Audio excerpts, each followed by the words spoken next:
Hello,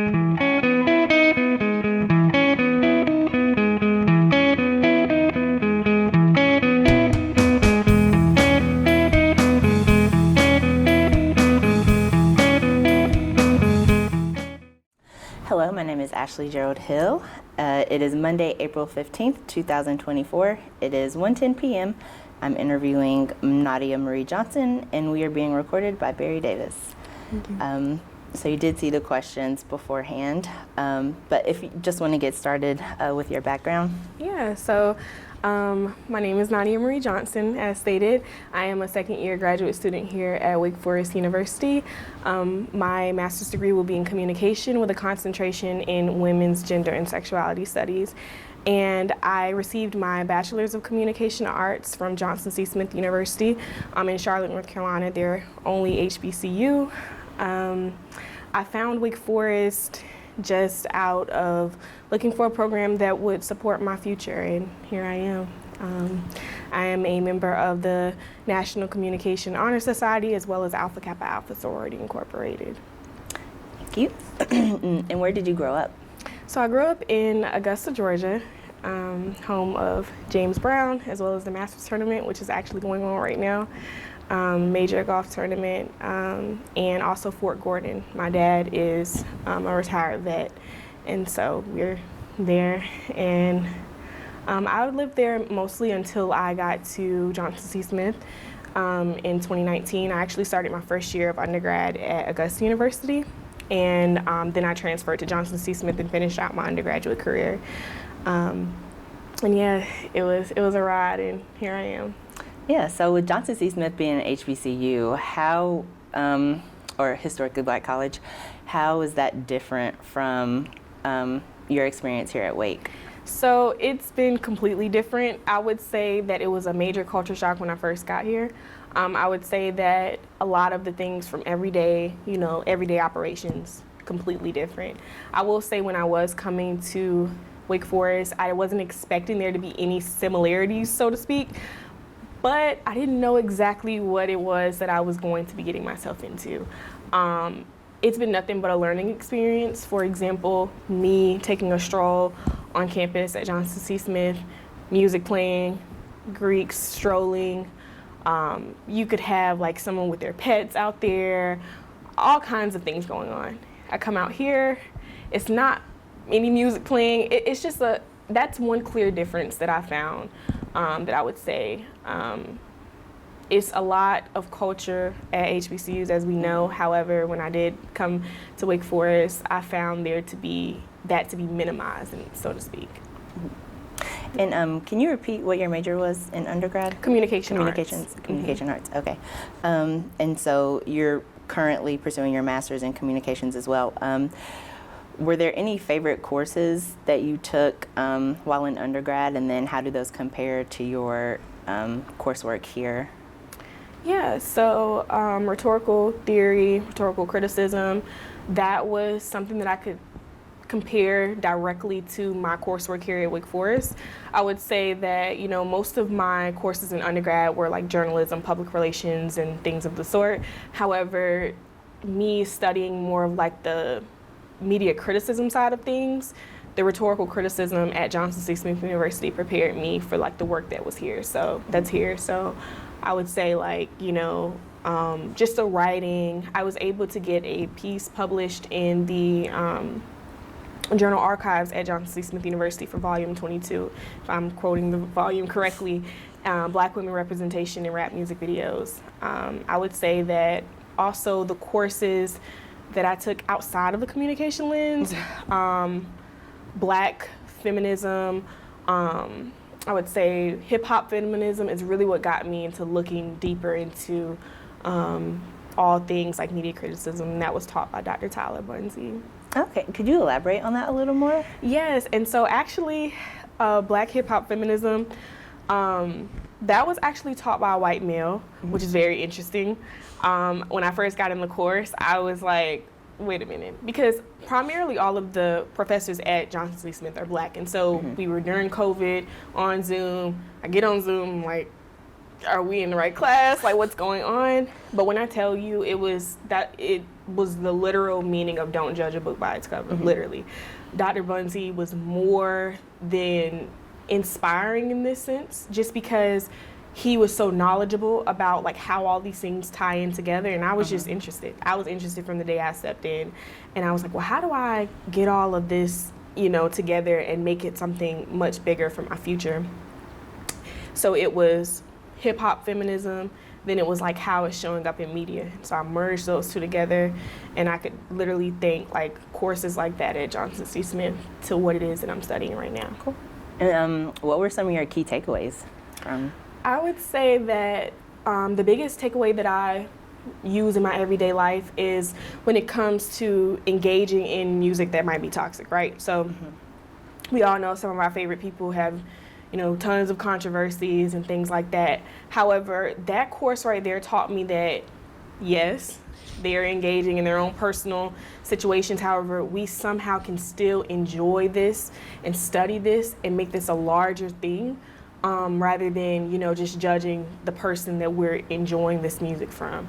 Like, we don't know what's going on behind personal, you know, background. However, we do know that the art form that they're creating is something that is to be studied, always a constant thing to study. And I use that every single time I get ready to write something, or I get ready to listen to something. I'm like, hold on, like this person did X, Y, Z, but that course taught me, yes, they did these things, but this is an art form that you're looking at, not necessarily the person. Yeah, it's really understandable, because I know being around, like you described, walking around campus at Johnson C. Smith, and I know like HBCUs basically feel like neighborhoods, Yes. You know, where people are always outside, and the music is definitely a really big part of that experience, especially rap and hip hop, because you get introduced to it in those spaces, and it's like a very seminal time for you. Yeah. So, you know, it sticks with you. Yes. And it's good to have that, I guess, going into listening to it, so that way, you know, like you look back on that time and it's not really marred for you. You just get to, you're like, it was what it was. Yes. And so you said that you are a member of Alpha Kappa Alpha sorority, and so you pledged undergrad for that, right? Yes, so I crossed undergrad, Gamma Delta, right before I graduated. So that's spring 2022. Actually just celebrated my second year on April 10th, which is really exciting. And it also plays a major role in my life right now still. Did you know when you went to college that you were gonna pledge? No. My mom has friends who are now obviously my sorority sisters. She has friends that I would see, like, you know, engaging in like, you know, all things AKA, but I never knew when I got to school that that was going to be something that I was going to be a part of. And it was a beautiful process, right? So like, you know, you're seeing these things for what they are externally, but then you're getting to school and you're learning about the culture of your university, and you're also getting a chance to learn from that. And so then you start to do your own research, and then you start to get engaged yourself. So I like it that I didn't come in knowing that that's what I was going to do, but something that I got a chance to thoroughly research and figure out whether or not it was going to be best for me. And so are your, the organizations that you're involved with, did you go into them wanting to know, like you wanted to be a part of a community, knowing that you needed to build community? Right, so I mentioned that my first year was spent at Augusta University. By choice, but then again not, because my parents wanted me to stay home my first year just because they were just so nervous about me going somewhere. And so I did it, and I was very unhappy just because I was still in Augusta, and 10 minutes away I can go see my parents, and 10 minutes away they can just come and see me. So it was like something that I really just did not enjoy. I didn't get involved. I didn't want to even go on campus for events or anything like that. And Augusta University is a PWI as well, right? And I would say that they're much more, you know, lively and more events, and it can't be compared to an HBCU experience, but I will say that there were plenty of opportunities for me to be involved, just like here at Wake. But I just couldn't do it, and I remember sitting in the library and saying, like, I gotta get out of here. I literally said that to myself, I have to get out of here. I put in Google HBCUs in the city. Johnson C. Smith came up, I applied, I didn't apply nowhere else. I got there, and it truly changed my life. I got involved with almost everything possible. I got involved with the Golden Bulls Activities Committee, which is, with Players Homecoming and all of that. I actually didn't even sign up to be in that. Someone saw what I was doing on campus and was like, no, we want you, we ain't even gonna ask, we're just gonna put you in it. I started my own organization, Blooming, which is a mental and physical health student organization. I was an SGA from the time I got there. I ended up being the Student Government Association president, president of the student body. And I also founded another organization right before I left, which was JCSU TSA, which is the Transfer Student Association, just because Smith did not have one. And I was a transfer student. In my experience, I built it on my own, just because that support wasn't there. They're much better now, but then I wanted to leave something behind that I felt like students would be able to engage in, and both organizations are still running right now. Yeah, that's really nice. That's Thank you. And so back to your Blooming, that could you talk about that a little more? Yes, so Blooming, our mascot are Golden Bulls, and so I wanted to create an organization that would allow our students to get like mental health help from their peers, but also physical help as well from their peers. So for example, we would do like mental health related events with the counseling center. We would also like do like sleepover type events where we make like face masks and just have real conversations. We would do physical health events where we would like work out together. And when COVID hit, we did all of this on Zoom. We did like virtual events almost every other day. And we just really built up, the student body in the best way we could. We were a very active organization, especially through COVID, because we were just getting started when COVID first hit. And so we've just been going ever since. I wanted to make sure when I graduated from Smith that I left it with some girls that would take care of it, and everybody since has put in the same amount of passion that I first put in it. On November 11th, 2019. It's beautiful. Thank you. So instead of like having to find communities, you were creating them, Yes. which is awesome. Have you had to bring any of that here to Wake Forest, or like have you seen like the lacking that you have experienced or seen in your undergrad, like at Augusta State and then at Johnson C. Smith? How has that, does it contrast to being at Wake Forest?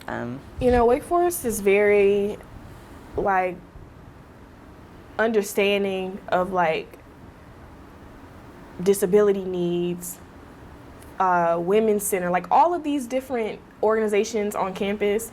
They're doing the work. I've seen it, and I can say that there's so much more work to be done. However, I know like with a small HBCU like Johnson C. Smith, that presence just wasn't there. And I don't feel like it wasn't because no one wanted it to be, but it just needed to be. And there actually are other mental health organizations that were on campus before Blooming. Like, I want to be clear about that. But one that did mental and physical, we were one of the first that I am aware of. And I wanted to merge both of them together just because I'm like, you can't be healthy up here if you're not healthy all throughout. And so that was my goal. I would say that like here, the best way I found to make an impact was to join the Diversity and Inclusion Graduate Student Association. I'm the chair of that right now, and so I got involved with that and just am trying to make as much impact as I can before I graduate. So, okay. And this is your second year, so you're about to finish up, right? Yes, I actually just defended my thesis successfully today. Congrats. Thank you, and so we're on the way to May. Okay. Yes. It's exciting. Gosh, and I was gonna follow up on something you just said, but I completely forgot. No worries. So were there any obstacles that you had to overcome? Yes, and one that I'm very vocal about that I actually didn't recognize until the end of my last semester was just how much I have remained myself even since coming from Johnson C. Smith, right? So the slang I use, the words I use, like I haven't changed any of that. And I think it was a shock to some people in my program because it was like they probably expected me to be a certain way at one point, and when they got a whiff of the fact that I'm not what they put in their heads for me to be, it was a shock in how I respond to things. I keep the culture that I learned and that I embraced at Johnson C. Smith still here. how I talk. I don't try to assimilate like to what I'm around. I don't do that. Just because I wouldn't be authentic to myself if I came from a PWI, went to an HBCU, found myself, because I can truly say I found myself even more than I knew before when I got to Smith, and then to just throw all of that away when I got to Wake Forest. And so I still foster those same beliefs, and encouraging other people that are in my program that look like me, which are not many, but there are more coming each and every year, and I just encourage them to remain, themselves. Okay, I was just good. Like when you said that, I started thinking about bringing your full self to wherever you are, like whether it's, just inside of work or outside of work. And so I was going to ask, like, what advice would you give to students of color, Black or any brown students who feel like they might struggle with that? Just like Joe Biden said the other day, don't assimilate. Like it's not necessary, because what you bring to the table here at Wake Forest, in the outer world or whatever, that's needed. Because if we all act a certain way, then the culture just gets erased over and over and over. And so my goal is to stay, very consistent. And it's not a performance at all. Like, how I talk is how I talk. Like, I don't try to do anything different just because I know that there's somebody out there that may see themselves in me, but they're not ready to bring it out. And I actually do have a friend that's in the program who's like, I thank you, for just continuously being yourself, because I felt like I had to put on this mask, and you don't have to. Because if you put on a mask, then it's going to make it difficult for people to continuously see you, and you'll just be erased. And I don't want to be erased. Thank you. Do you see yourself staying in Winston or in North Carolina? No. I really enjoyed my time living in Charlotte, and so when I did come to Winston, just like the cultures of the universities, it was a major difference. Being that I am from Augusta, Winston reminds me a lot of Augusta, and the whole point of me escaping AU was to get to something that just allowed me to dream a little bit bigger. And the opportunities I received when living in Charlotte were they were all constantly coming. One that I can recall is VP Harris actually invited me to come to her press conference in December of 2022, and I got my first opportunity to really cover a press conference, and that was exciting. And so I just I knew then that solidified that all of the life and all of the opportunities I wanted were right there. And not to say they're not here, but I'll actually be going on to the University of South Florida for my PhD program, and so I'm excited about that. That's a huge jump. A big one. But I'm excited. So I won't be here in Winston afterward, but it'll always be a place that I knew. Just like I built myself at Johnson C. Smith, I built myself here too. Academically, professionally, just as much. Well, double congrats to you on that. And so back to your experience with Greek life. And so it's really interesting to me also as a Black woman who has my perception of Greek life. I also went to an HBCU, so it's a lot different than what I see here on campus. So as a member of a Black Greek organization, are there any differences that you notice? I will say there are major differences. I've even talked about these differences, not with members here on campus, but with administration, just how I don't feel like they get a chance to fully be themselves and all that these organizations bring. Many people look at the D9, which is all of the Black Greek fraternities and sororities. They look at them as, well, it's just another party sorority or party fraternity or parties this and strolling. You have some who engage solely in that, but you also have ones that do real work. That allow these organizations to earn these awards and these names that they get. And I don't feel like it's being brought out here. There are so many things that we participate in at Johnson C. Smith and at other HBCUs that are just not going on here that I feel like, I would say that the new member presentations are something that are consistently happening. But the drive, the culture of them, they're just not there here. I actually went to one just to see if I was tripping, whether or not it was the same, and I wasn't. They were literally not. That's one vivid explanation I can give. Events, I don't really see like a lot of events. I know they have them, but just like the amount compared to where I'm coming from are just not the same. And I don't really see many of them on campus. And I know all the organizations are not here on campus. That's another problem. So I'm just, interested in seeing how that's going to go. I know that some organizations are working to be present on campus, but that's the thing. At Johnson C. Smith, we had all 9. At others, I know that every school doesn't have all of the orgs on there, but I know that they try. And I don't know if like the effort of like the administration allowing our organizations to come on this campus, I don't know if that's being pushed, but I know that they're probably trying to get here. Yeah. And so when you got to Winston, were you able like to tap in to your AKA network when you got here? Yeah, so one of my profiles actually is from here, and she still lives here. She's been very supportive in me being connected into the community. I'm actually just a general member at this moment, just because with school and everything, I just want to make sure that I'm still supporting the sorority as much as possible. However, I've attended events. I've attended like our Founders Day event, which was really, really nice. I would say that I have come to some new member presentations that were really, really fun. Not necessarily on Wake's campus. I did go to one. That was really nice, but I was able to go to like Winston-Salem State, obviously, and see like what they had going on. So that was nice as well. I did want to keep it going to support. Yeah. Well, thank you for sharing. I just like to see ways that like students build community for themselves or find communities and like develop support, especially for Black students at PWI.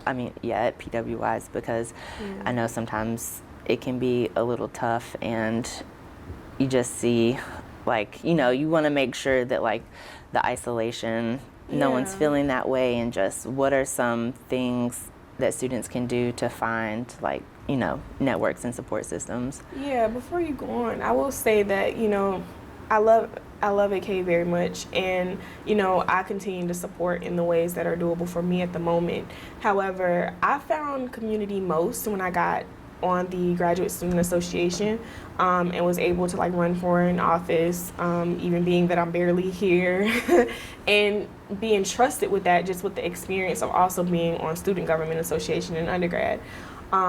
Being that like times in trying to get things situated with GSA are different than like once before, I still feel like I participated in a way that will be impactful for the next people to come. And so like I still hold on to AKA because that's forever, but I also wanted to make sure that wherever I went next, that it was a new experience at a different level, and that's been that. So I found community within my cohort, and also just like by studying, sometimes meeting people and things like that. But I think the conversation of how Black students and brown students find community are very important, because sometimes they can get erased out of the narrative just because they cannot find it. And so I will say that I think we go where we're comfortable, but sometimes we have to go where we're uncomfortable as well.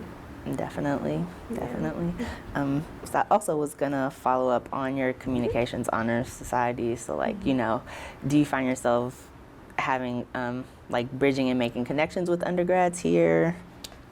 I will not say that I have made any real connections with undergrads outside of my teaching assistantship when I was able to lead labs on Fridays, like my first semester here, and just help them and build their confidence in public speaking, because that's what I TA for, and that's what I will soon have a class with when I go to USF. Outside of that, I did engage in tutoring and like tutoring athletes in public speaking coursework, and so that was really interesting too. I think those are like the most clear moments where I've connected with undergrads. Attending the new member presentation for AKA, as well as just seeing them come in and out of Miss Candace's office in the communication building. Other than that, those are probably like the most clear ways that I've engaged with them. All right, thank you. Is there anything that you're really looking forward to when you go to Florida? Ooh, so I don't know a lot of my family on my dad's side, so I will get a chance to meet them. and them teach me the ways of Florida and living down there so that I'm successful in the program. I know that with all of the politics going on around DEI, studies and things like that, which is primarily what I, research, I know that will be difficult, but I think it will be the moment where, I had social challenges when I got here at Wake Forest just because of like the culture difference. AU, being able to find myself in the space, and Johnson C. Smith, just a mix of those things maybe. Just coming from an environment where I wasn't really engaged and then getting engaged. And so I think that this final step in my academic journey will be more of an academic challenge, just because I will have to find ways to still exist and still do the work, while also not being silenced by what's going on down there. So that will be a challenge, but I think that all three of these college experiences have prepared me ultimately on how to navigate all of this. Oh, well, best of luck with all of that. Thank you. Is there anything else that you'd like to share? No, just to encourage Black students to show up. I think that it's important that we create our own spaces. Had I been here any longer, there probably would have been something created. But I honestly will say that I backed out of a lot of things just because I feel like I've had my time in undergrad and I didn't want to impede and say, oh, well, this should be done, this shouldn't be done or anything like that, because the same way people allowed me to find myself when I was at Smith, I just encourage people to do things through, opportunities like this, to be able to say, hey, you'll find yourself, just keep going, do your best, have these important conversations with people. People mispronounce your name, correct them. People mispronounce what it is that you plan on doing or anything like that. You have to use every waking moment, not to be overly aggressive, which isn't the right word for that, but to make sure that they understand that this is who I am, this is who I showed up to be, and this is who I'm gonna, evolve into this beautiful person that, is gonna be a world changer. And so I think that just encouraging people, not organizations that the university has started, BSA, if that's something that's here, not just that, but find something that resonates with you that you found in that, and then create it, and then just keep creating, and to put some color in the history books. And that's great advice. So I thank you very much for your time and Absolutely. your answers. Thank you. And again, best of luck in Florida, and congrats on your thesis. Thank you for and having moving me. forward. Yes. So thank you. You.